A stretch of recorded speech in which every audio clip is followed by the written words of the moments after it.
When a pride of lions goes after a herd of zebras, they don't randomly attack the herd. Instead, the leader of the pride communicates precisely which zebra they plan to carve out from the pack.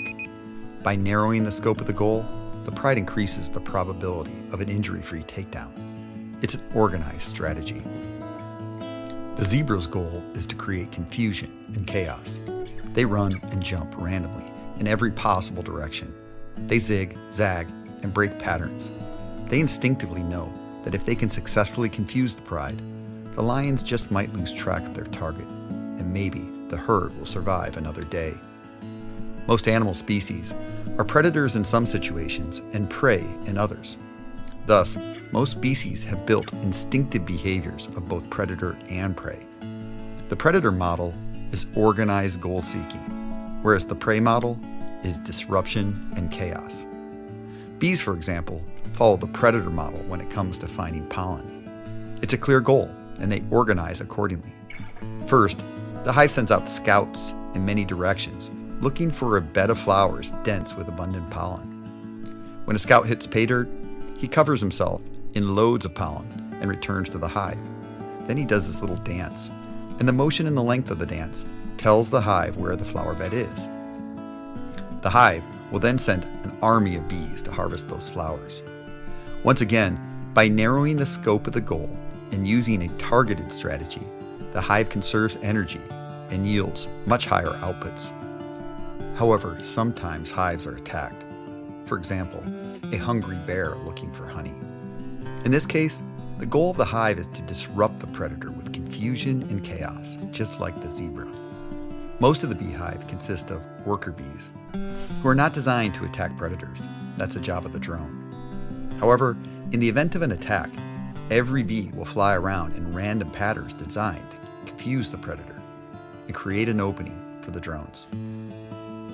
Just like a lion pride, a company could choose any number of potential goals or zebras to take on. Alternatively, you could imagine a company allowing every individual to choose a separate zebra to target.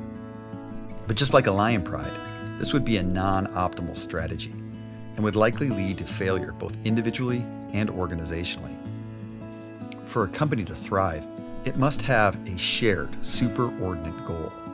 The goal must be translated, I like the word fractionated, down to individual departments, functions, process steps, and ultimately individual actions.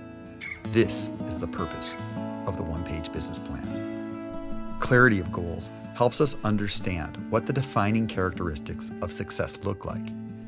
Without goals, it's debatable whether one can accomplish anything at all. You haven't even decided on what an accomplishment is. Like the lions and bees, pursuing goals is deeply embedded into our biology. As we set, pursue, and achieve goals, we can access our systems of dopamine. Pursuing goals is the basis for positive emotion, and it's the reason why video games are designed accordingly.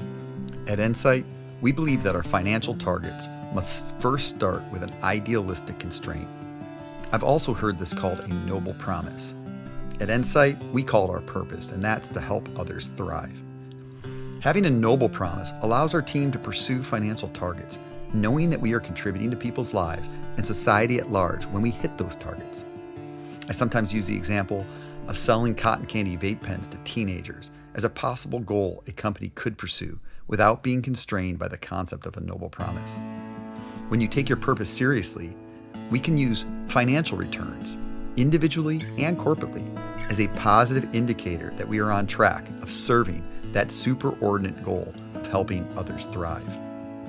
The next level of goal is our Big Hairy Audacious goal, or BHAG. At Endsight, that's to become the highest quality managed services provider in the world. Then we have to ask, what are the metrics associated with being the highest quality provider worldwide? This is where the goals have to become more tangible. Our first tangible subordinate goal is to double our revenue in 5 years, and do that while hitting a 20% or greater EBITDA margin. From those two goals, we can start the process of fractionating. What other metrics need to be true if we are going to double in revenue and do it at those margins? Well, let's take a deeper look at the revenue. The first component is managing customer retention. That would drive metrics such as customer satisfaction, and we use tools like Smileback and Net Promoter to do that. Those targets would drive actions at the value stream, such as response times, strategy meetings, project execution. Then we have to think about new services we will sell to the existing customer base. We call this service attachment. It includes the traditional IT projects and hardware-software resell, but it also includes new services like telephony, business intelligence and software, and of course, cybersecurity. Finally, we have to model new client acquisition, and this will drive most of our sales and marketing metrics: new sales meetings, close rates, website visits, events, number of calls to prospects, and so forth. And we should remember that high-quality service execution to our existing base isn't just about managing churn. It's a critical component of winning new customers. It's our chief source of referrals and references that we need to win in the marketplace. Next, we have to fractionate our margin objective of 20% to a different set of efficiency metrics. Those might include billable utilization rates, tickets per supported user, time per cleared ticket, labor loaded gross margin, and so on. From here, we can figure out exactly how many hours a professional service engineer must bill per month and how many tickets a help desk engineer must clear per day.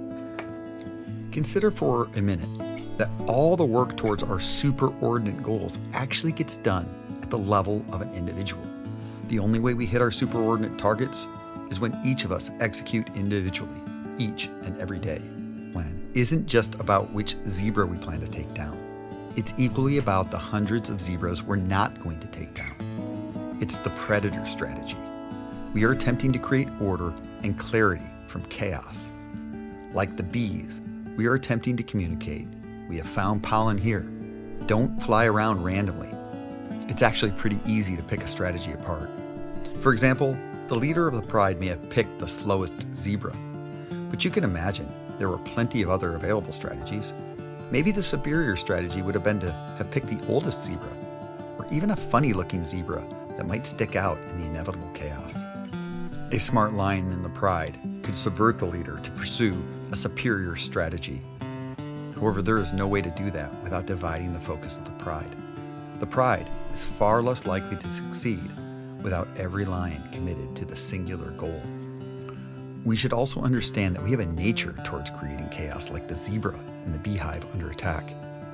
If and when a member of the team is subverting a process or a goal or leadership, it's often born of an underlying survival instinct that they might not even be aware of. With the OnePage business plan, we want to make our goals and targets explicit. We'd like to debate them up front. This is the time when disagreement is required to optimize a strategy. And for us, that's the discussions leading up to our 90-day planning sessions and before we choose our rocks. Once rocks are set, it's time to commit. It doesn't matter if we pick the perfect zebra. It's far more important that we stay focused and connected in our pursuit. It's time when execution is more important than strategy.